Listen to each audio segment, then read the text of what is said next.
السلام علیکم ناظرین، اسلامک ورلڈ میں خوش آمدید۔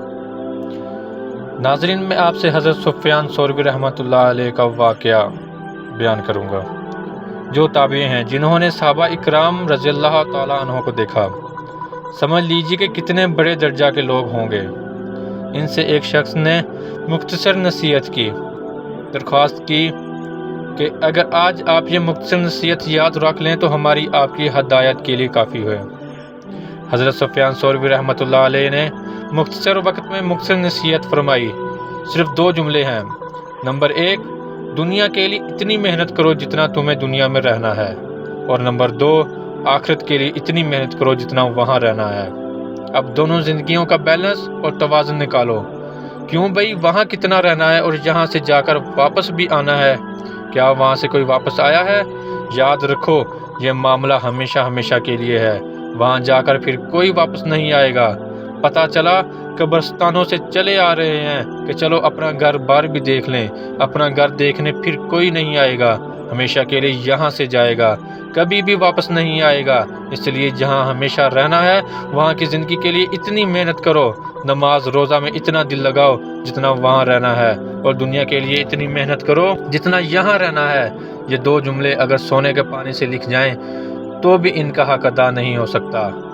آج کل میں اپنے دوستوں سے کہتا ہوں جو اپنے پتے کے کارڈ چھپواتے ہیں کہ اپنے کارڈ میں ایک جملہ اس فقیر کا بھی چھپوا دو کہ زندگی کا ویزا ناقابل توسیع اور نامعلوم المیعاد ہے، یعنی زندگی کا ویزا بڑھ نہیں سکتا اور کچھ معلوم نہیں کہ کب ختم ہو جائے۔ جیسے آپ دوسرے ملک جاتے ہیں تو اس ملک کے سفارت خانہ کا سفیر اس کے اوپر مہر لگاتا ہے جس سے ویزا ختم ہونے کی میعاد معلوم ہو جاتی ہے۔ لیکن دنیا میں تو پیسے دے کر ویزے کی مدت بڑھائی جا سکتی ہے، مگر زندگی کا ویزا ناقابل توسیع ہوتا ہے۔ جتنے دفاتر ہیں، اگر حکومت پاکستان سب جگہ یہ لکھوا دے تو انشاءاللہ سب کو آخرت یاد رہے گی۔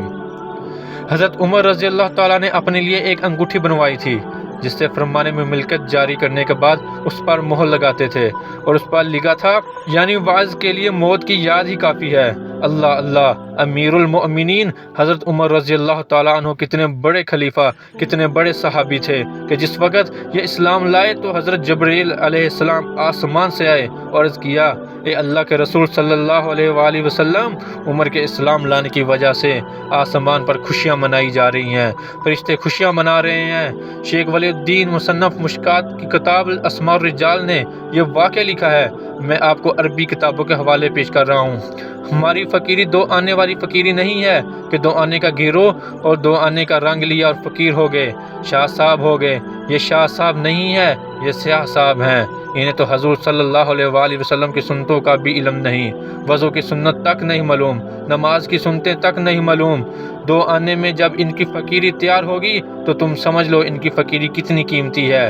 یہ تو ہر شخص فقیر بن سکتا ہے۔ یہ قرآن اور حدیث کا علم اور یہ علم کی روشنی بہت بڑی نعمت ہے۔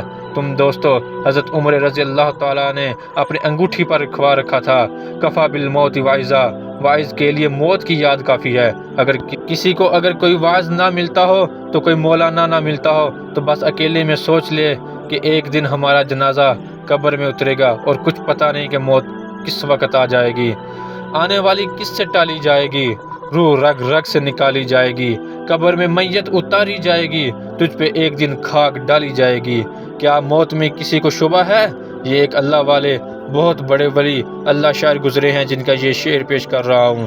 دنیا بھر کے ڈاکٹر بلاؤ، چاہے امریکہ کے ڈاکٹر بلاؤ، چاہے روس جرمنی کے ڈاکٹر بلاؤ، جانے والے کو کوئی نہیں روک سکتا۔ آنے والی کس سے ٹالی جائے گی، روح رگ رگ سے نکالی جائے گی، قبر میں میت اتاری جائے گی، تجھ پہ ایک دن خاک ڈالی جائے گی۔